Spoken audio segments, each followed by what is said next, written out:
Hello, and welcome to the Buena Vista Project, a podcast about Mexican American history, politics, cultura, y más, coming to you from San Antonio, the Mexican American capital of the United States, brought to you by the Gomez Law Firm. I'm your co host, Elaine Ayala.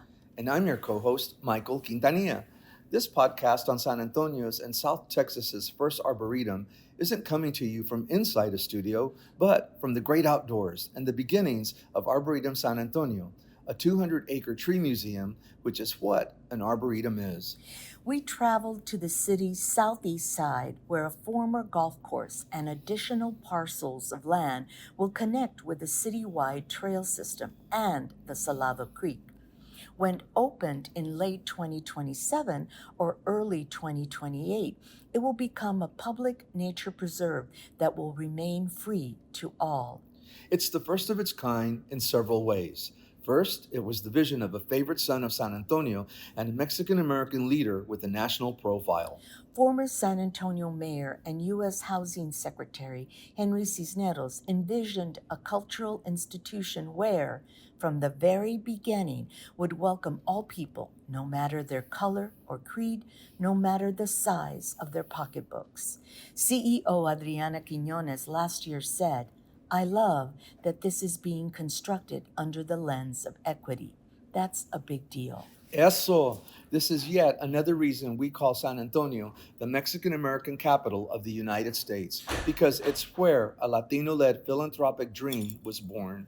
While these kinds of institutions, art museums, botanical gardens, and opera houses, historically have been founded as largely exclusive all white institutions, this place, well, it's not that.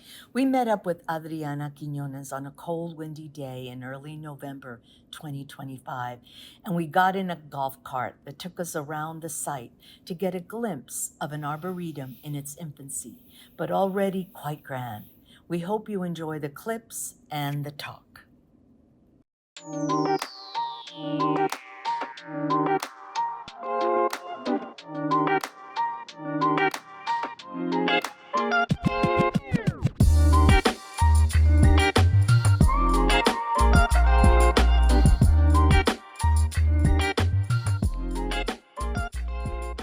These are some of our native trees here. This is the hackberry. This is a small hackberry. Has edible fruit. Native Americans used to eat it. I do too. And then of course, we have the mesquites here that you see. And behind us, we have the live oaks In the distance. in the distance. Those big ones. There's some live oaks. We'll see some other native trees as we go along. There's a willow actually right there. That's another native tree, the kind of green one right there. Yes, I see it. And this is a little bush. Some people call it salt bush. Some people, there's all kinds of names for it. Little native late blooming bush that butterflies love too. So there's even though we do have invasives, there's still a lot of native plants here that we can celebrate and show off here. So, okay. Sir, those trees are have always been part of this landscape. Yes, those are Native. Most of the trees that you'll see are native trees, native shrubs, native plants, but we do have some that are not native, and you're going to see one real soon. And are you gonna uproot We'll have those? to take them out. We Yeah. have Oh, you to. do? We Yes, have because to. they're not of this place. We're not native. we are Okay. not Just strictly curious. we're not strictly a native plant garden. We will have plants that Sure, aren't let me native. go move that branch for you.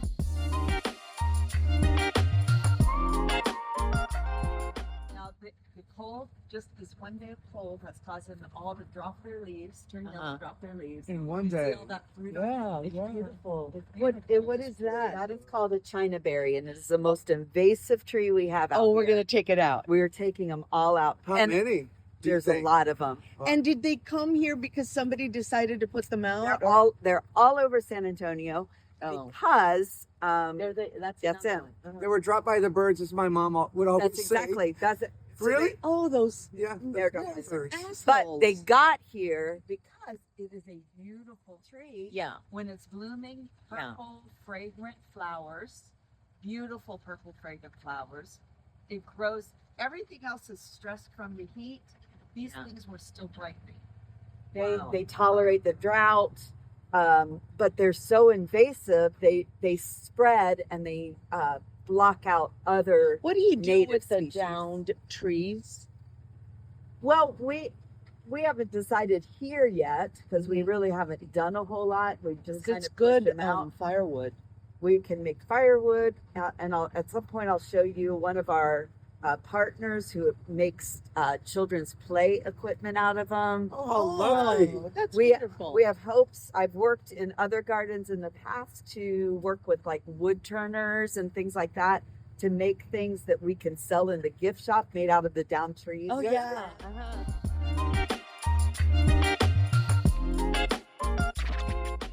This one's spectacular is that while it does have a large trunk base, it's how broad it has spread.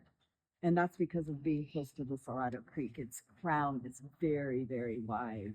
The other thing to notice is there's some dead branches in there.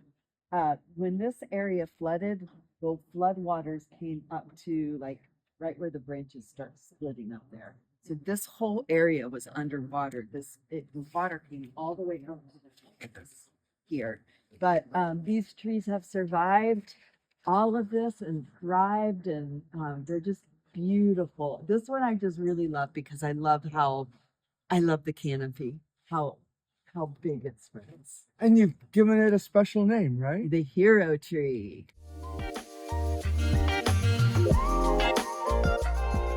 So this is one of our hero trees. This is a live oak. This one probably, it's probably 150, 200 years old. What makes this one spectacular is that while it does have a large trunk base, it's how broad it has spread. And that's because of being close to the Salado Creek. Its crown is very, very wide. The other thing to notice is there's some dead branches in there.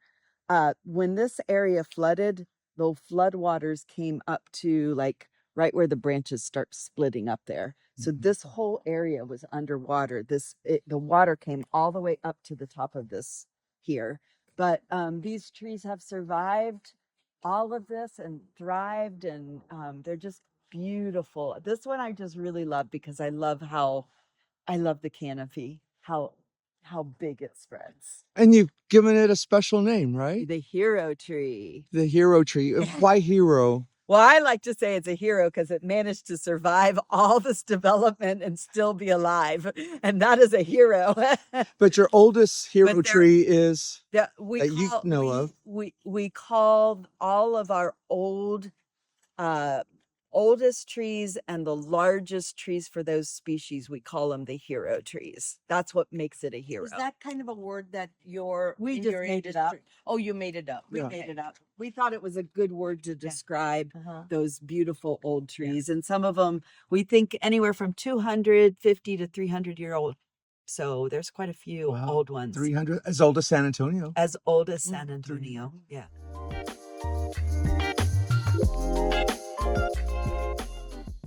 We know that the indigenous people were on the site. We know that there's been pottery shards found here. So we know that they were here, and we know they probably used like that big old tree as like a meeting place, that sort of thing. What we can't show is because it was a golf course and it was torn up, most of the things that we could find have been buried or, destroyed, bulldozed over. But it makes perfect sense. I mean, because we know there was pottery here, that they were probably doing something here. Probably fishing, hunting, probably meeting spaces. These, they talk about the trees being There were the probably signal trees. settlements here. Yeah. Oh, for sure. For sure. Can you tell us about the creek within this area? Yeah. So this is the Salado, right? And it's one of the major waterways, tributaries of San Antonio River. It is spring fed, and that's why it never ever stops running. Even this summer when we had been drought for 6 years, it's never stopped running. So that does tell you it's a very important river, very important tributary for this area to keep fresh water flowing through and that sort of thing. So to the San Antonio River. it is up much higher than here. It's connected to the San Antonio, and then it eventually runs back into it too. So And, I'm sorry, it winds in and throughout this. it's Arboretum land now? almost directly right in the middle of the Arboretum. So everywhere you go, you have access to the Salado Creek. You'll encounter it. Yeah. I have And- to say that for a lot of people that don't come out to nature a lot, just knowing that Yeah. is going to be so fascinating for them that And even though we're in the middle, I mean, we're in the middle of a heavy development area right now. But if you just listen, I do. right?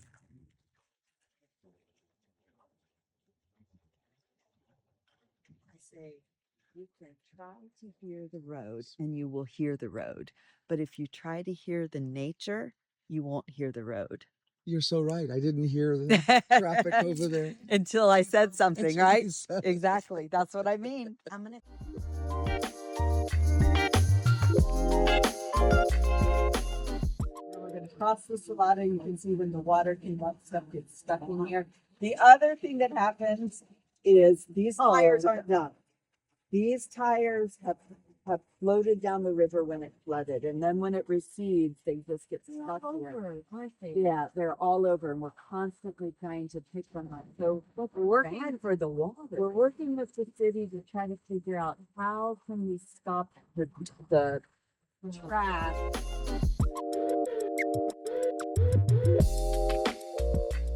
So these are the red harvester ants, and this looks cleared here. That's because they cleared it. They cleared it, and that's where they're coming in and out. And this nest could be anywhere from 6 to 10 feet below ground and covering this whole area. Do It's they a have very one extensive- queen or many? They have one queen. And so the colony is very large. She's a powerful woman. She is. And these ants, they're collecting. They're the ones like that little funny movie that they have the little piece of leaf that they carry around. That's what they are. They're harvester ants. They will bite, but not really. They're not aggressive. You can see they don't care that I'm standing here. They're not coming up. They really only bite if you bother them, right? Mm-hmm. But why they're important and why we keep them here and why I like to show them off is because these are an indicator species for our endangered horny lizard. So we have a horny lizard that's endangered. This is their food source. And so if you have red harvester ants, active red harvester ant colonies, it's very likely that you can either get or have the endangered horny lizard. So we want to keep them because we want to help bring that species back. So that's kind of what they are. You can see them talking to each other. Mm-hmm.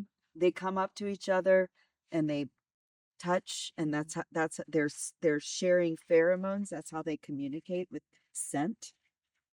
And so they're all just like, why is this lady here? Mm-hmm. Look at them. Wow. And they're so long. All of a sudden, Seem to have You two see that? How bodies. there more have come out. yeah, so they're like curious. They're like, investigating. what is this? What's going on here?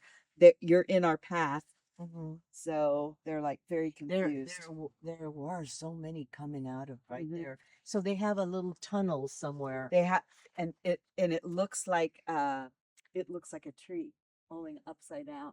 It looks like a tree. That's why those illustrations look like that. Yeah. They do look like Mhm. an upside down tree. Looks like a tree.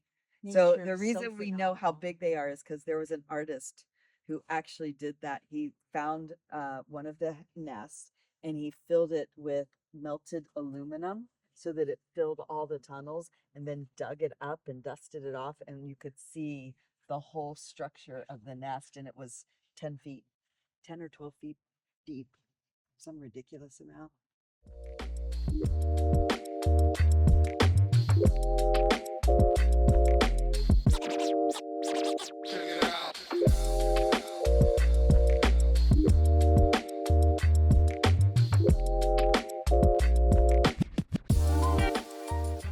They come in to do what? To camp or? No, they bring their ATVs through here and they start running around with it. So this is the second time now they're going to have to move these away, and they'll know this was not an accident. Yeah. that those were there, they That- are trespassing. That the Yeah. Arboretum lady is saying again, So I'm sending gonna you the message that you are come out trespassing. here and I'm gonna paint purple paint all on this entrance and hang a sign up here that says no trespassing. And then at that point, they'll know they're breaking the law by coming in here. That's my job. This is part of your job, yes? Yes. Look at her. That is part of my job. This little bowl area is where our future outdoor amphitheater will be. So it's set up perfectly. You have the stage at the base, you'll have outdoor seating, and then the most greatest thing about this is we have a tree walk that we're putting it in. It'll be the longest canopy walk in Texas, and it will cross the Salado 3 times, and it will end right here, and it will go seamlessly into our nature center where there'll be classrooms, you can have seminars, you can use it for events, whatever. If you could pick a musical group to play out here, because you would love to hear them. I already know who I would want, but tell me who you would want. I'm so bad at thinking of the names. Describe them. I Kind of. I love Americana folk music. And I think that this is the kind of place that it would sound But amazing. you know, I'm so different. I would want Los Lobos up here. Oh, I would love Los Lobos out here too.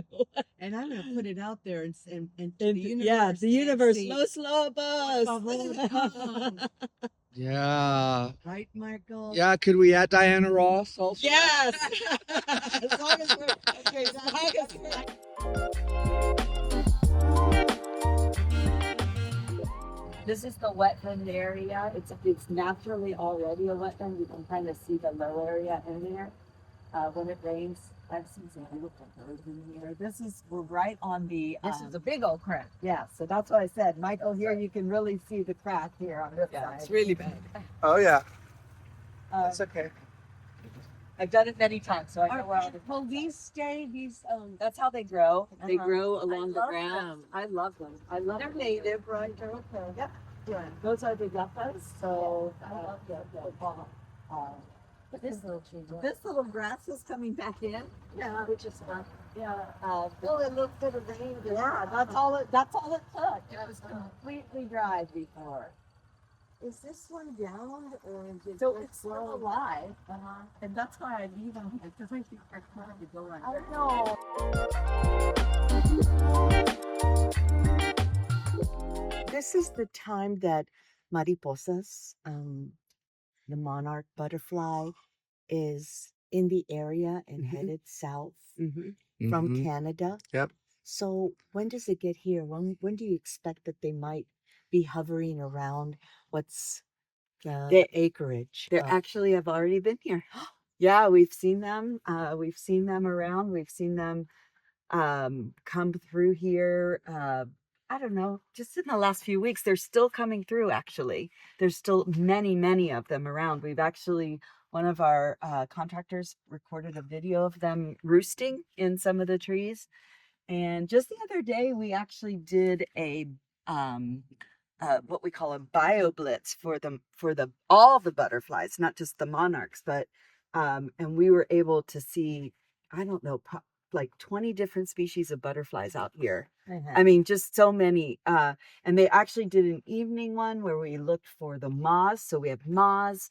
I mean, yeah, this area is right on the flight path for all the monarchs. So we do see them come through and congregate, and we're going to make what is called a way station for them once we develop. So we're going to actually make a garden specifically to attract them and let them come through and have, you know, placed for nectar and rest while they're making their travel down to Mexico. Beautiful.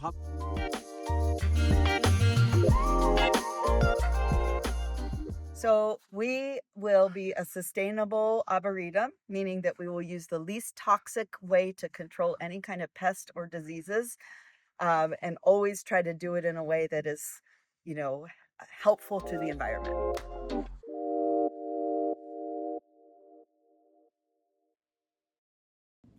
Thank you so much for joining us. You, our viewers and friends, are important to us. We can't leave you without thanking the Gomez Law Firm for their financial support of this podcast. We'll be back soon for another episode of the Buena Vista Project. Until then, hasta la Buena Vista.